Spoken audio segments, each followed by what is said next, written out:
Does taxation reduce inflation?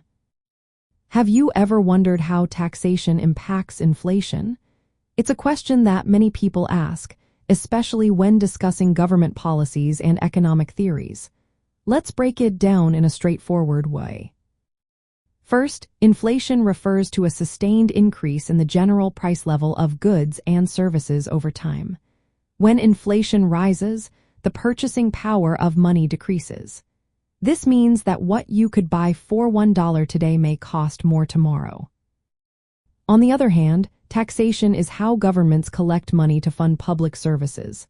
Taxes can be direct, like income tax, or indirect, like sales tax. Now, you might think that higher taxes could help reduce inflation, but it's not that simple. Taxation does not directly lower inflation.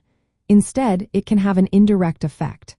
For example, if the government uses tax revenue to cut spending or reduce deficits, this might help control inflation. Why? Because it could lessen the need for the government to print more money, which is often a cause of inflation.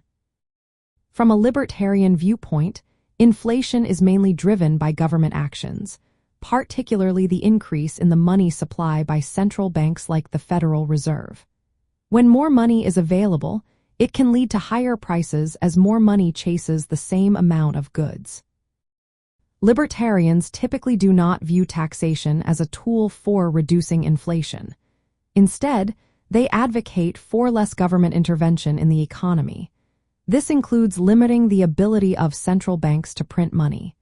By doing so, they believe inflation can be better controlled. In practice, libertarians might support policies that focus on reducing government spending and restricting the money supply. Some even suggest using alternative currencies or returning to commodity-backed currencies, which are less likely to face inflation due to excessive money printing. So, does taxation reduce inflation? The answer is no, not directly.